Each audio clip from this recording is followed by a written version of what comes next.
نحمده ونصلي على رسوله الكريم اما بعد فقد قال الله تبارك وتعالى كما ورد في آخر سورة الفرقان اعوذ بالله من الشيطان الرجيم بسم الله الرحمن الرحيم والذين لا يشهدون الزور وإذا مروا باللغو مروا كراما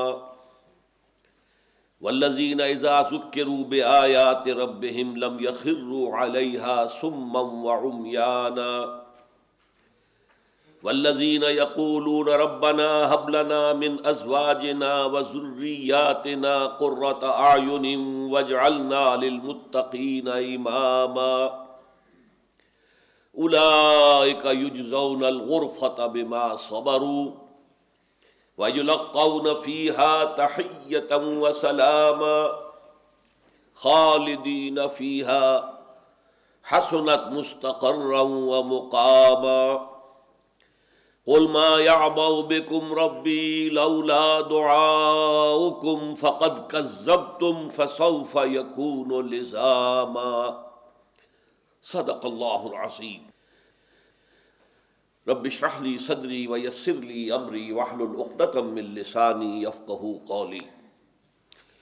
اللہم ربنا الہمنا رشدنا واعذنا من شرور انفسنا، اللہم ارنا الحق حقا وارزقنا اتباعہ وارنا الباطل باطلا وارزقنا اجتنابہ، اللہم وفقنا لما تحب وترضى، اللہم ربنا اجعلنا من عبادک المخلصین، آمین یا رب العالمین۔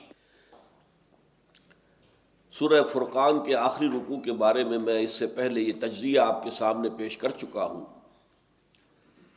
کہ اس کی پہلی دو آیتیں اور پھر آخری آیت، ان کا تعلق ہے حکمت ایمانی کے ساتھ۔ پہلی دو آیتوں میں اللہ کی معرفت اور اللہ کے شکر کے لیے اس کائنات میں ہر چہار طرف جو نشانیاں پھیلی ہوئی ہیں ان کی طرف اشارہ کیا گیا ہے۔ جتنے بھی فزیکل فینومینا ہیں یا یہ ساری کریشن ہے، ان میں سے ہر ایک نشانی ہے، اور اس نشانی کے دو پہلو ہیں۔ ایک تو یہ کہ ان کے ذریعے سے اللہ کی معرفت حاصل کی جائے، اس کی قدرت کتنی ہے، اس کا علم کتنا وسیع ہے، اس کی حکمت کتنی مکمل ہے، وعلی ھذا القیاس۔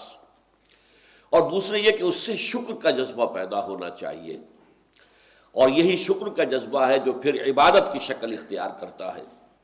اس لیے کہ شکر جو ہے، اگر آپ کے ساتھ کسی انسان نے بھلائی کی ہے تو آپ سوچ سکتے ہیں کہ میں بھی کسی وقت اس کے ساتھ بھلائی کروں گا، اللہ مجھے توفیق دے، موقع عنایت کرے تاکہ میں اس کے شکر کا کچھ، هل جزاء الاحسان الا الاحسان، بھلائی کا بدلہ کیا ہو سکتا ہے سوائے بھلائی کے۔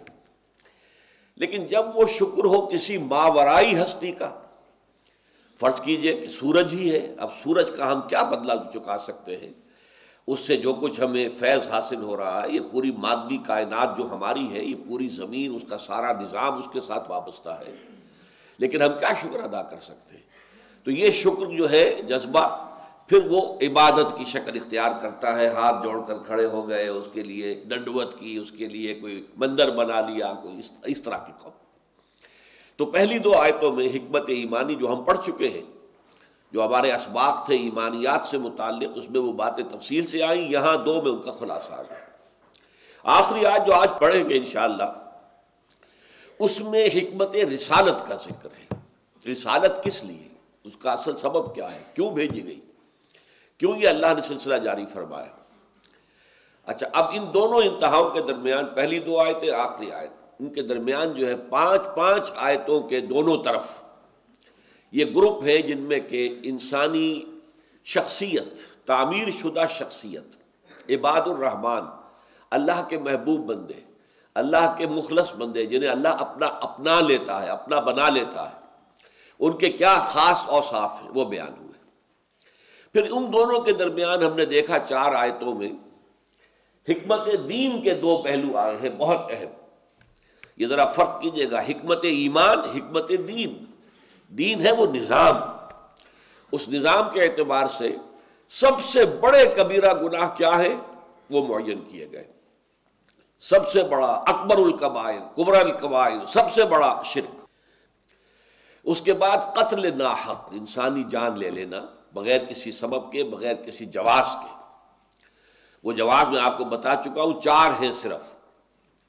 یا تو قتل کے بدلے قتل، اگر مقتول کے ورثاء جو ہے نہ دیت لینے پر راضی ہیں، نہ معاف کرنے کے لیے تیار ہے قاتل کو، تو وہ قتل کیا جائے گا اپنے اس عمل کی وجہ سے کہ جو اس نے کیا کسی کو قتل کر کے. یا پھر زانی شادی شدہ ہے تو اسے قتل کیا جائے گا، اور اس کے قتل کی خاص شکل کیا ہے؟ رجم، پتھر مار مار کر. یا پھر مرتد جو ہوگا، اسلامی ریاست میں کوئی مسلمان اپنا دین اسلام چھوڑ کر کوئی اور مذہب اختیار کر لے تو قتل کیا جائے گا. نمبر 4 کافر قتل کیا جائے گا بشرطے کہ وہ حربی ہو، جس کے ساتھ جنگ کا سلسلہ ڈکلیئرڈ. یہ نہیں ہے کہ جہاں جس کافر کو چاہا مار دیا، یہ اس طرح کا معاملہ نہیں ہے، بلکہ یہ کہ جس کے ساتھ وہ اور ڈکلیئرڈ ہے. ان میں بھی بوڑھوں کو، بچوں کو، عورتوں کو قتل کرنے کی اجازت نہیں ہے، بلکہ یہ کہ جو بھی جنگ کی صلاحیت رکھنے والے لوگ ہیں انہیں قتل کیا جائے. اس کے علاوہ قتل کا کوئی شکل جو ہے شریعت اسلامی میں جائز نہیں ہے. اور یہ بھی بہت بڑے گناہوں میں سے ہے، اس لیے کہ اس سے تمدن کی جڑ کٹ جاتی ہے. تیسرا فرمایا ولا یزنون، زنا نہیں کرتے.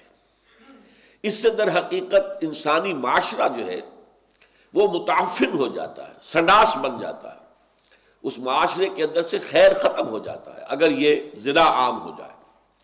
تو یہ 3 ہیں جو سب سے بڑے گناہ ہیں، اور ان کا تعلق در حقیقت جو ایک معاشرہ اسلام پیدا کرنا چاہتا ہے، گویا کہ اس کے حوالے سے یہ بنیادی ہدایات ملی کہ اس معاشرے میں سے ان 3 چیزوں کو تو بڑی ہی محنت کے ساتھ، اہتمام کے ساتھ ایریڈیکیٹ کیا جائے گا.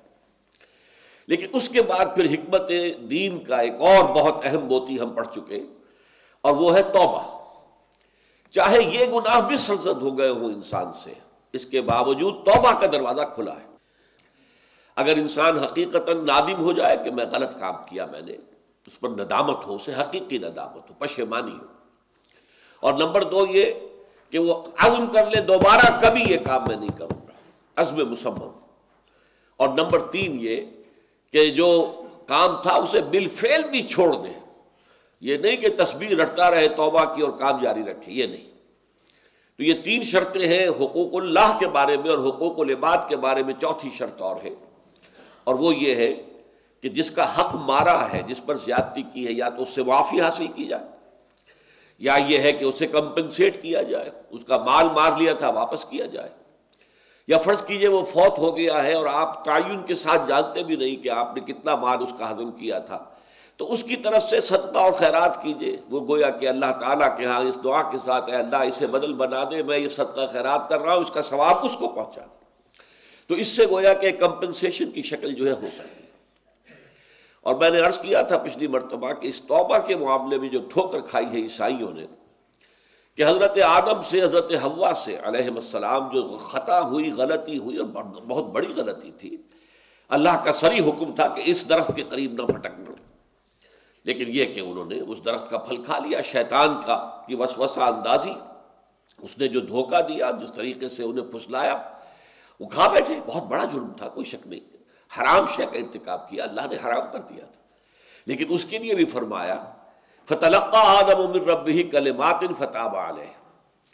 آدم نے خود اللہ ہی سے کچھ کلمات سیکھ لیے توبہ کے لیے، یعنی دل میں پشیمانی تو پیدا ہو گئی تھی اور توبہ کرنا چاہتے تھے، لیکن ابھی انہیں معلوم نہیں تھا کہ کن الفاظ میں اللہ کے جناب میں ہم توبہ کریں.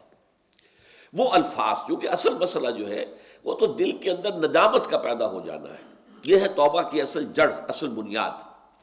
یہی وجہ اس موضوع پر علامہ اقبال نے اپنی نوجوانی کے دور میں ایک شعر کہا تھا، جس سے سن کر بڑے بڑے جو اساتذہ تھے شعراء